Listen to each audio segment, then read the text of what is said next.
Okay, what I'm doing now, I will share my screen here and show it.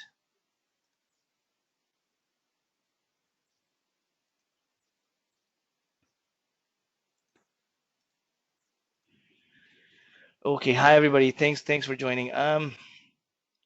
Yeah, what I'm doing now is you can see I have Skype opened, and I'm recording this on Skype. Um,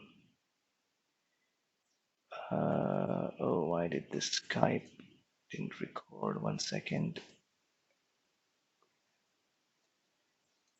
Yeah. Okay, so I am recording this on Skype, and but what I'm not able to do now is share the screen on Skype. Okay, that is not helpful.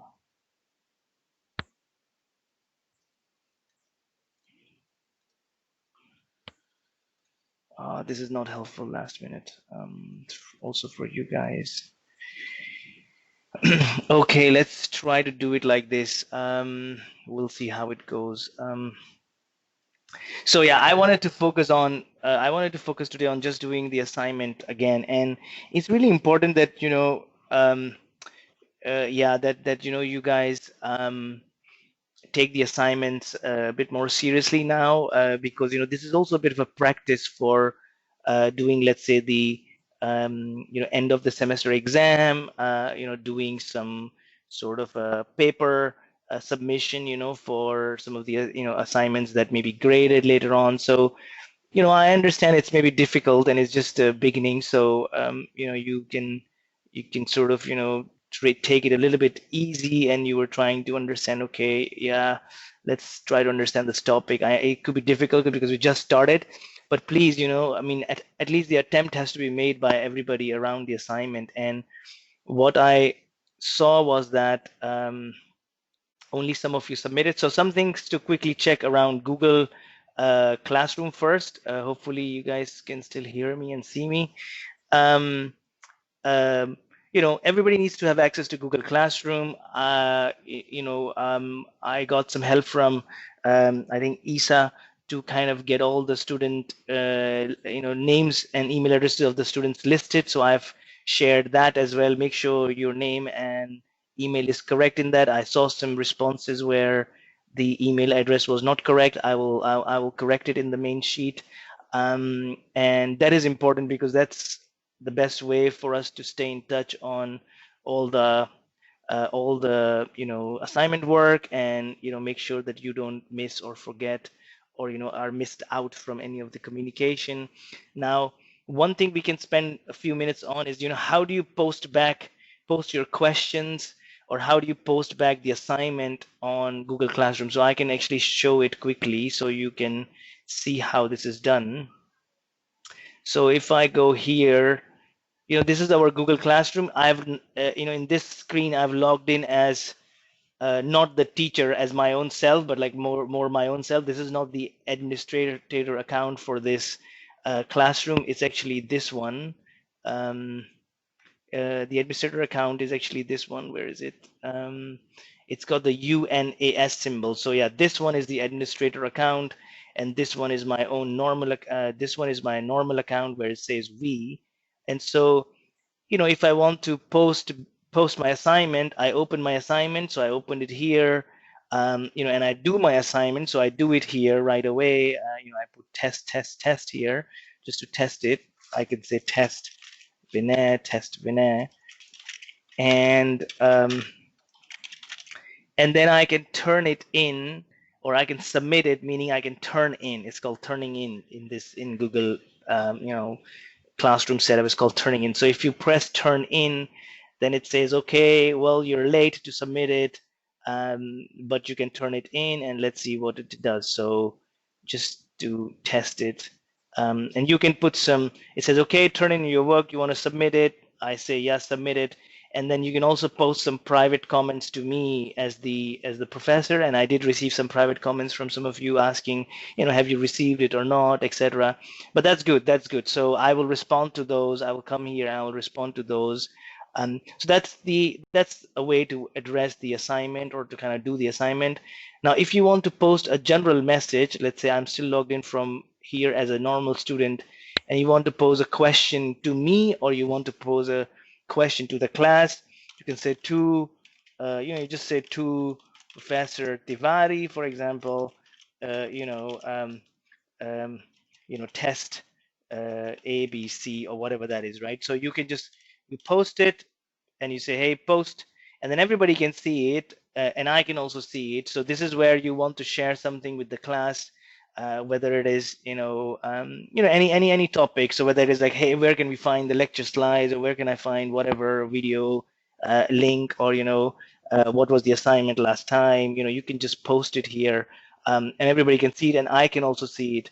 And so that's the, and here I've got the list of all of you, one of which is me, one of which is my own, or it's not showing my own name, but I am also one of the students in here.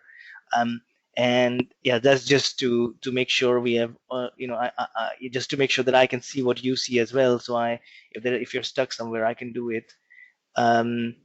Yeah, so that's playing around with the Google Classroom a little bit. Let me come back and see if there's any. Oh, I need to admit. See things. You don't see things posted on Google Class. Kaltush, you say you don't see things posted on Google. Well, you need to have access to Google Classroom. I hope you have access to Google Classroom. If you have access to Google Classroom, then you know two things will happen. You will get an email every time I post something, every time I post something. So let me go back to my account, which is, let's say, here. Let's say by my, I mean like the administrator account. So that's this one. And I say, oh, to all the students, or I can send a message only to specific student. I can do that, but let's say to all students, test A, B, C, right? And if I post it, what you will see is that you will both receive an email on your email ID, and then you will see this message here as well. And most of the time I'm posting the link to, let's say, either the conference or a link to the video recording here, and I'm hoping that you can access it, and you have, yeah, but you need access to the Google Classroom for that. Okay, so that's that. And then, yeah, please, for assignments, I think we will still continue to use this, so it's important you familiarize yourself with the assignment part. Okay, any questions on Google Classroom before I move further? Feel free to type in the chat box, and I hope also feel free to. Sorry, I couldn't hear the question properly.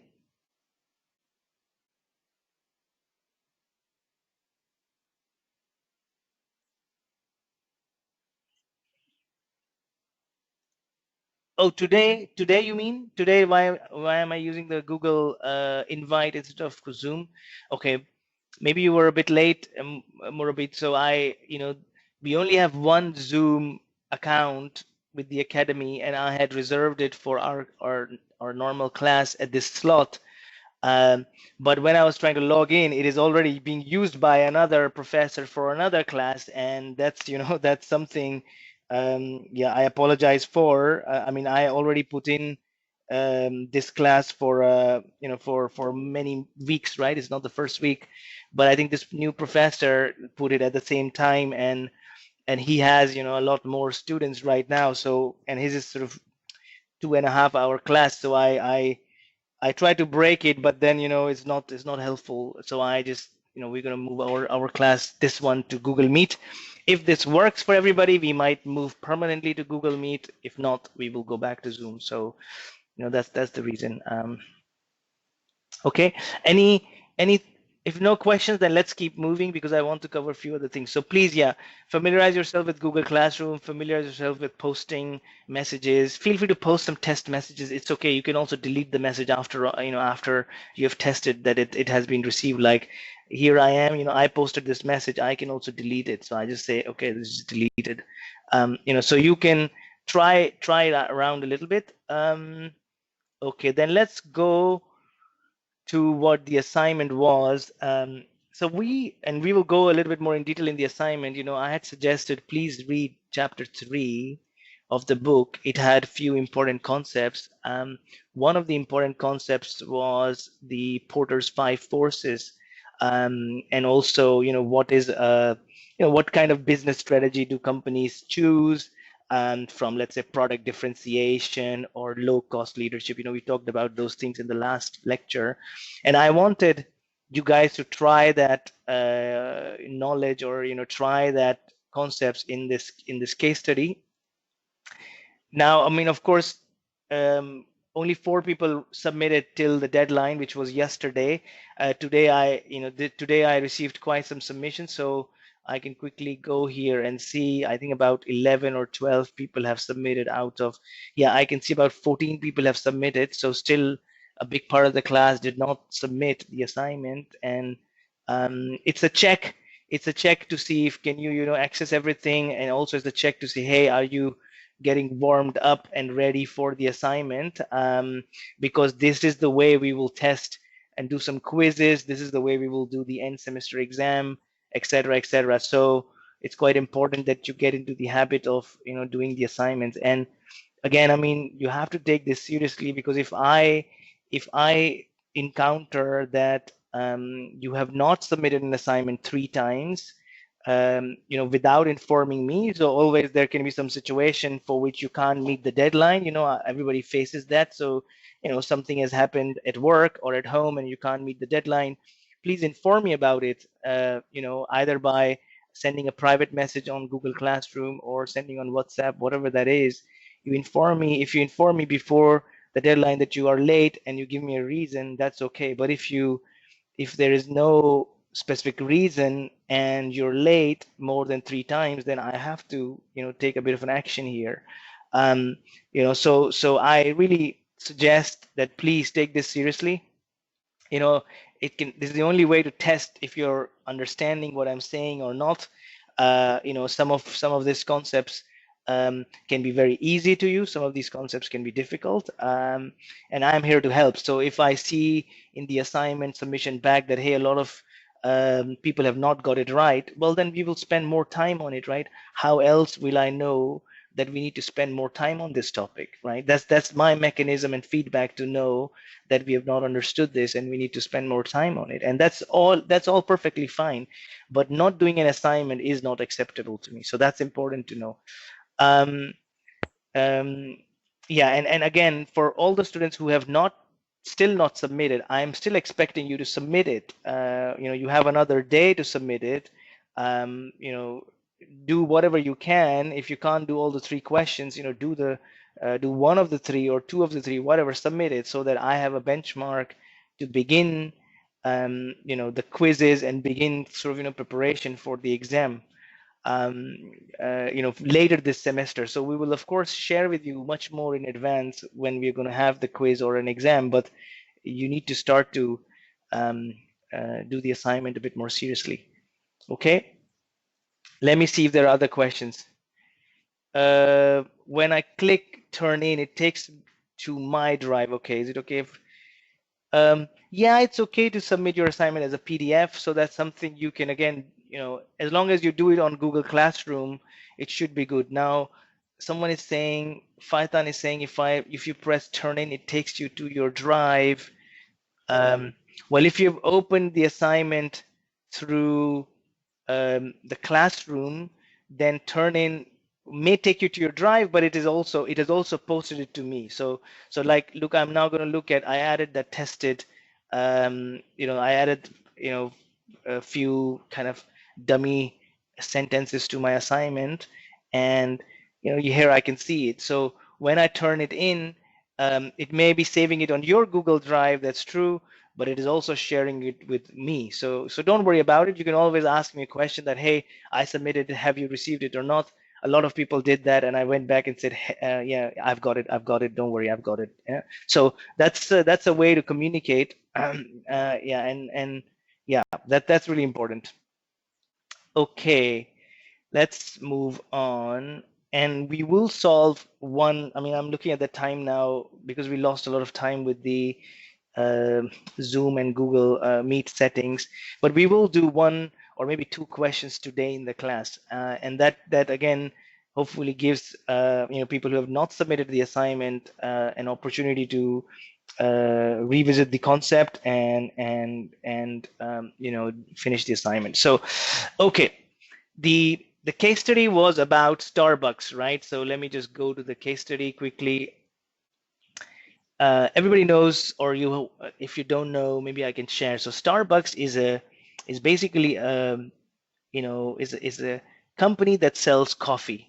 It also sells sandwiches and bread and some other things, but primarily it sells coffee, all kinds of coffee it sells, right? I mean, it's a very big company from America, selling coffee, which is very expensive, I should say, in all parts of the world. So it's growing in different parts of the world, and this case study is particularly about a time in 2000, about 12 years ago, when we had the what we call the Great Recession, where there was a financial crisis, and a lot of companies went bankrupt and could not survive that financial crisis. It was around the time of 2007, 2008, and you can imagine if there's a company that sells very expensive coffee, and there is people don't have jobs, and people are trying to save money. Yeah, people are not going to drink very expensive coffee at that time, right? So there was a natural reason for Starbucks to start making losses. It was not making profits, it was sort of making losses. Let me see if somebody needs to join in. Okay, I'll come back, Kaltush, to your comment in a second. Yeah, let me now complete the case study, and then I'll come back. So so we are about 2007, 2008. I mean, a lot of people are not going to drink coffee, right? Uh, it's that time that the economy is in trouble, people don't have jobs, companies are laying off people and restructuring themselves. Yeah, so they had a big challenge, and so they took it as an opportunity to basically revamp the whole company and the business processes around it. Remember, we talked about the importance of business process, right?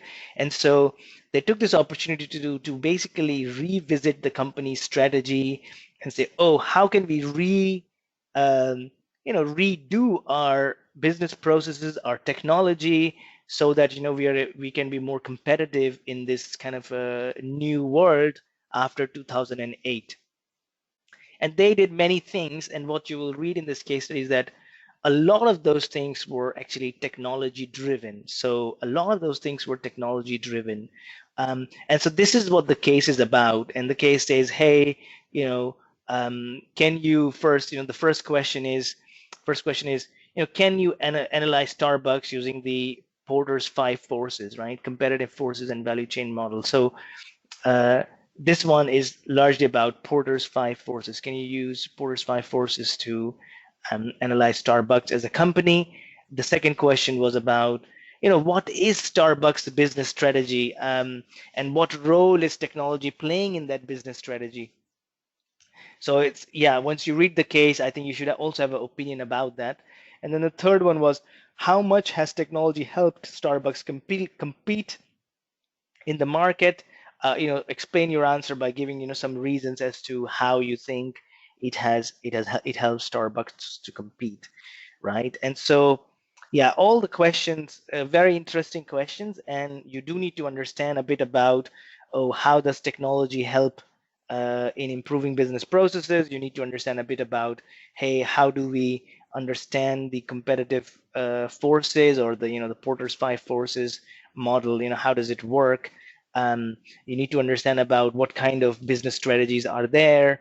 And that's quite important. Okay, let me see if there's, no, that's okay. It's hopefully still recording. Yeah.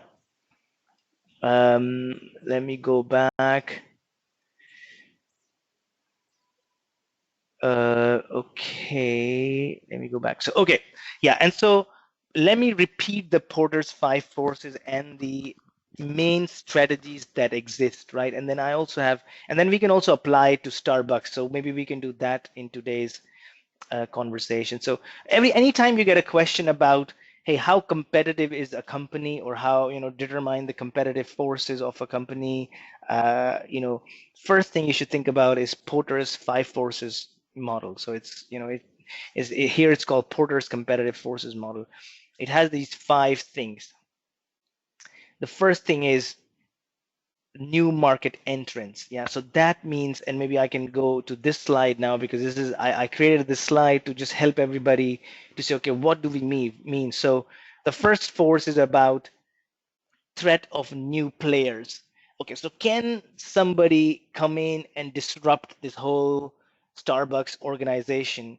And the threat of new entrants is dependent on, you know, is there any barrier to entry? Meaning, like if I'm selling tea, let's assume if I'm selling tea on the roadside, yeah, there's an enormous threat of new entrant, because tomorrow somebody else can come and sell tea next to me. Basically, there is no protection against anything. I mean, I don't have any unique position by selling tea, or next to a road, because anybody can come and do that tomorrow. So the barrier to entry is very small.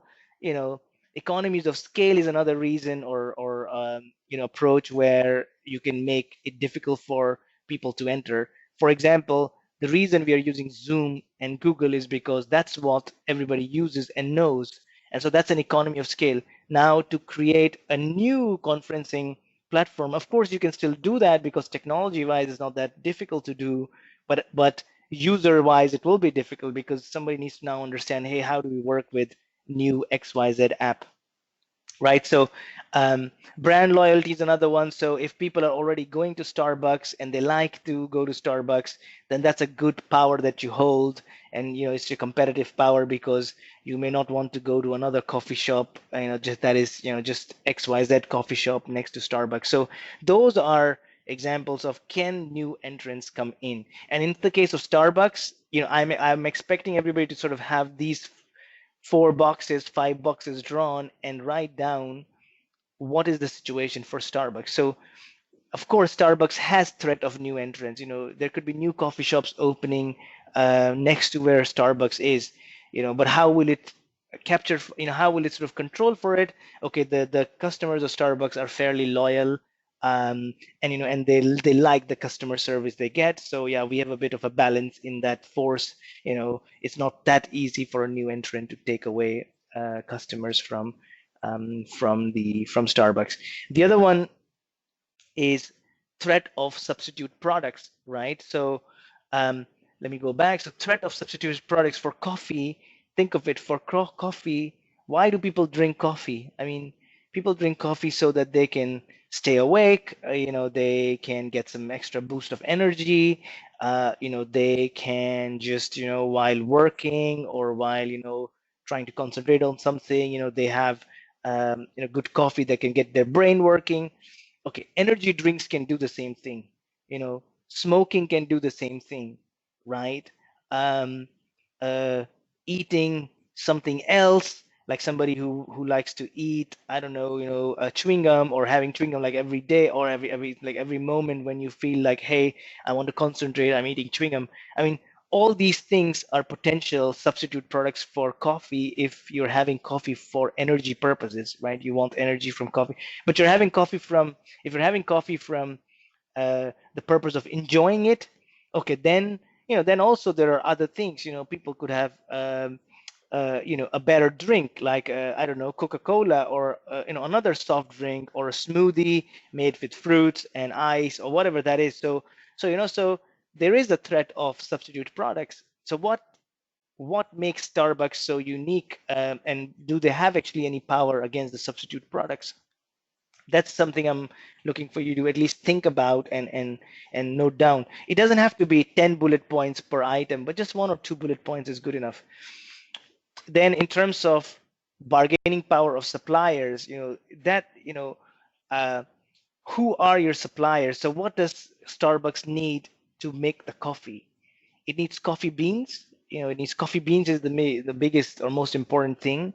And if Starbucks is such a big organization and has 500 stores or whatever, thousands of stores actually it has, how much power does it have over suppliers? It has a lot of power over suppliers, right? Because it can choose whether it takes coffee bean from supplier A or supplier B.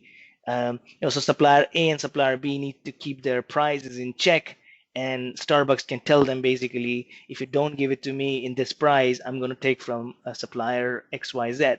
So it has a lot of power over the suppliers you know and then it's the customers. Do customers have more power? The fourth force is about the bargaining power of the buyers or the customers. So do customers have more power, or does Starbucks have more power? I would say it's the customers that had more power, right? Because we saw in the with the downturn, it's not an essential item. Coffee is not an essential item, especially an expensive coffee is not an essential item. So you will stop drinking coffee if you don't have enough money to spend on such a thing. And it's people could also start drinking cheaper coffee. They don't have to drink Starbucks. So yeah, in terms of customers and Starbucks, customer had more power, and that's actually the reason why Starbucks had to revisit its strategy and make it a lot more customer friendly, right? So they introduced all this new technology to make it customer friendly and to sort of, have much more easier customer experience, because they could already sense that, hey, we don't this uh, force is not strong for us. We don't have enough power on our customers, but customers have more power than us. Can you give me an example where customers actually have less power than the company? Can you think of examples there? So think of an example where customers actually don't really have a lot of power. Most of the power is with the company. Let's see.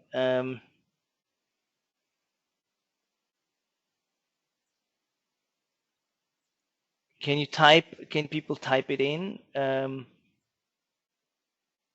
So situation where, yeah, banks, great example, Kaltush. So banks, you don't really have a choice. Well, you could have a choice of maybe like three banks.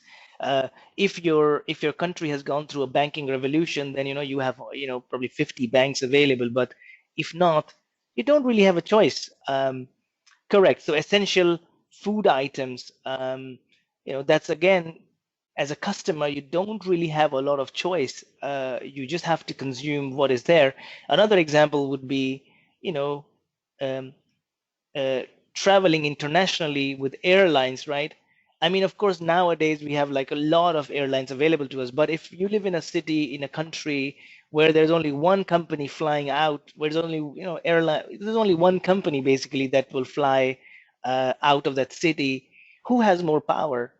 Of course, that company has more power over the customers. They can price whatever they want to that ticket to get you out, right? And so that's really important to understand. Who has more power? Is it the customer or is it the company? And in some cases, it'll be the company, some cases, it'll be the customer. And that dynamics decides. So yeah, this maybe just to take a step back. This is the course about information strategy, right? It is information strategy is nothing different than how does information systems support your business strategy, right? And so we need to spend some time thinking about business strategy in this course. And hopefully most of you have actually, of course, you are experienced, so you have already, of course, you understand some of these concepts, and you have maybe seen some of these concepts. But yeah, it's important to think of it from the IT lens now, or from the IT perspective now. But you have to still look at business strategy, like, okay, hey, what's the strategy of Starbucks? What's the strategy of, let's say FedEx, which we talked about previously, yeah, in one of the other assignments. So okay, let me go back. So that's something I'm expecting, right? So it doesn't have to be 10 bullet points, but like few bullet points on each that gives you a sense of, oh, this is what the dynamics is of for competitive forces for Starbucks. Okay, let's spend a little bit time on the second question as well. So what is Starbucks' business strategy, and what is the role of technology in that business strategy? So in the case study already, you will see I'm not sure where it is now. I lost it a bit.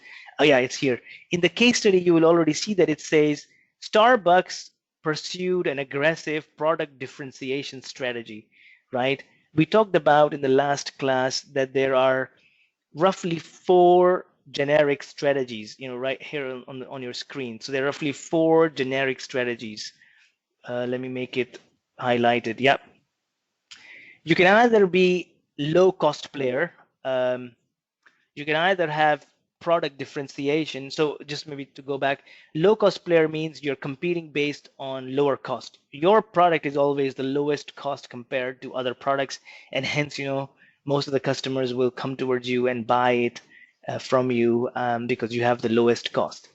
That's one strategy. A lot of companies have that strategy.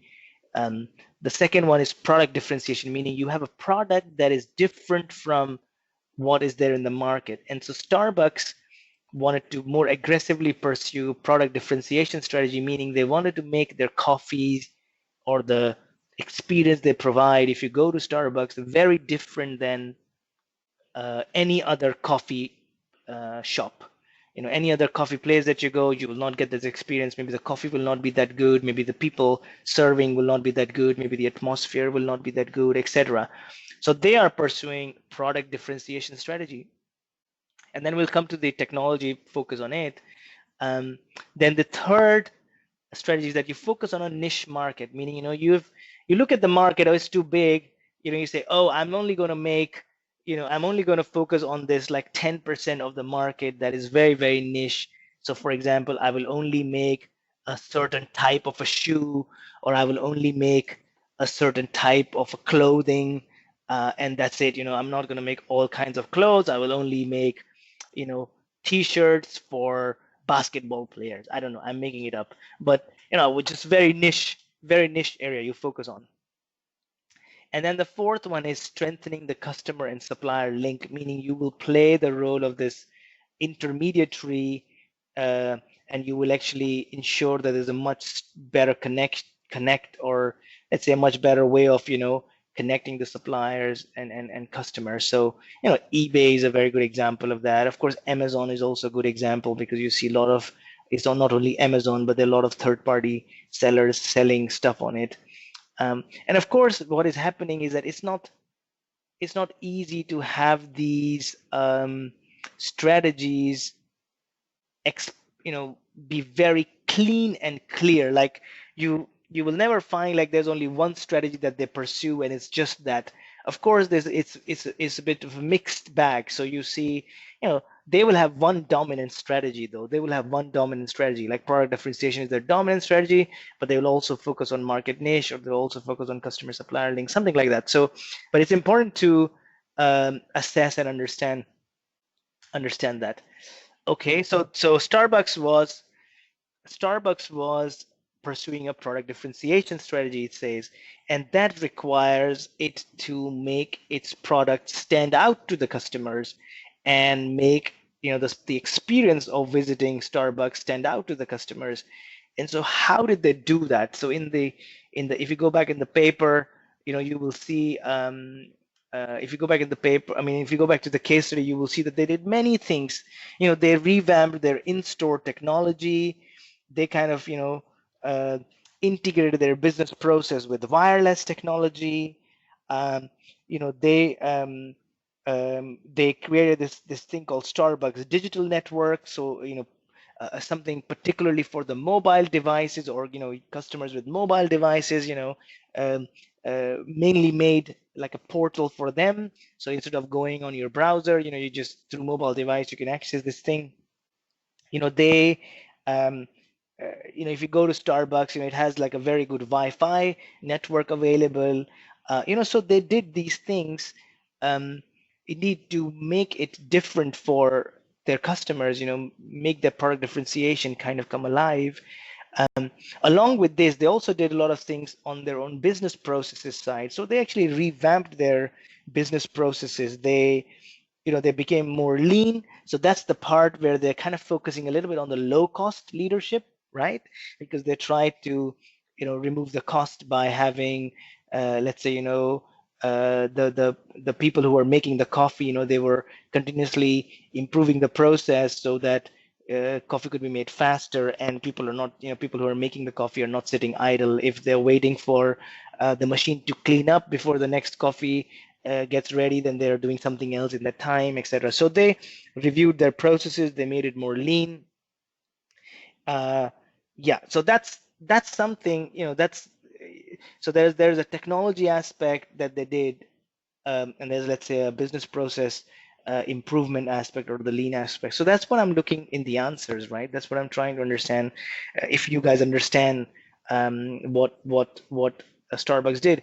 And again, I mean, Starbucks remains, and they also implemented probably one of the first companies to implement that you can pay with your phone. So you just go and you can pay with your phone. You can prepay, buy whatever 10 coffee pack. You just buy, like, I will drink 50 coffees, and you sort of buy a 50 coffee, kind of like a prepaid card, just like you do. We did it for mobile phones. And you can, every time you go in, you can just show that, and you can just, just have your coffee, and it was all kind of in the app. You can also get extra points for doing things using the app. If you have 9 coffees, the 10th one is free, and things like that. They did all to attract customers and to make it more, bring more differentiation. And a lot of it was driven by technology, a lot of it. Yeah. So that's the answer to the question, assess the role played by technology in the business strategy. So that's the type of thing I'm looking for. Again, you don't have to put long answers or anything. I'm just looking to understand, do you understand the concept? And one more thing I do want to mention is that you cannot copy paste things from either the book or that you find anywhere else by Googling or on the internet, because we will also review that. I mean, you can't copy paste stuff that is posted somewhere else. Of course, you can write it in your own language. So you can say, hey, we believe it's pursuing product differentiation strategy, and we believe this is the role technology is playing by improving the customer engagement, or by introducing Wi-Fi system, this or that. But if you copy directly sentences from either the book or from Google, yeah, that is not going to be nice, and I will find out about it. So when I read the answer, I know if you have written it, or if somebody has written it, or it's copied from somewhere. And so that is, again, not a good practice. And as master students, I would suggest, please don't do that, right? And if I see those cases, I will come back. I will first talk to you in person. But if even after a few warnings, if that's not improved, then I may have to again raise it back to the administration. So if we are going to do a master program, let's do it a bit more, through the proper means, right? And so again, I'm not saying anybody's intentions are wrong. I mean, it's just a start, and I fully understand that we need to get used to, um, yeah, just the assignments. We need to get used to, hey, how do we submit it, et cetera, et cetera. But yeah, please, I'm also expecting you guys to, yeah, play your part, and I'm here to help. So we will talk about the same concept 10 times if it's not still clear enough to the large part of the class. So I don't worry about it. I'm happy to talk about it again, have special sessions, extra sessions. Don't worry about it. But the concepts we cover, we try to cover them properly, and we try to do justice to it. Okay. Um, okay. I see we are a little bit over, going a bit over time now. um, Questions around the Google Classroom, or questions around the assignment, etc. I know I didn't bring any new concepts in today's class, but I think it was important to reinforce that this is, this is important to do the assignments. And I think we will keep about 15. My intention is to keep about 15 minutes to 20 minutes for the assignment in every class, so you can kind of think about it and we can discuss it together as well. But this time we did the whole class on it. Okay, now coming back to Kaltush, yeah, please, I mean, if you are not, if you don't have access to the Google Classroom, please, yeah, reach out to, yeah, connect with your colleagues on WhatsApp, and there are some student representatives that can help you. I'm sure others will also want to help you. So we can, hopefully you have that set up soon.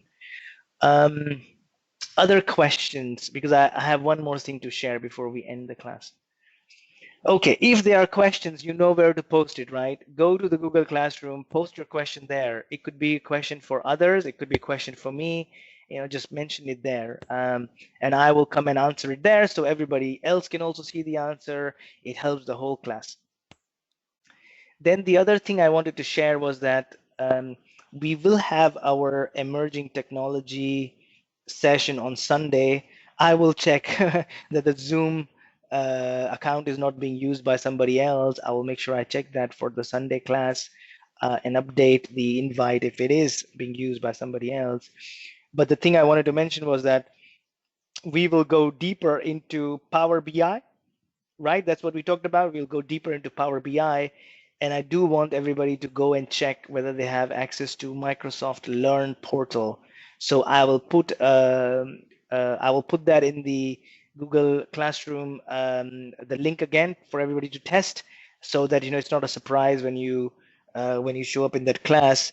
Um, I will log into the system and I will walk you through a few things that we will do, and then there will also be an assignment at the end of that class for you to do things on your own a little bit, and we will come and talk about it again. So yeah, just a reminder that please make sure you have Microsoft Learn portal access as well. I know this is at too many websites, but all good stuff, all big companies, and so we should learn about their products. Okay, anything else before I close this session?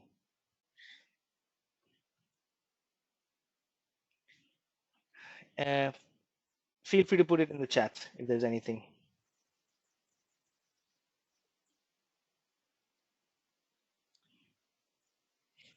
If not, then I suggest, hey, apologies for the situation at the beginning of the call with Zoom and Google Meet. I will try to post this recording.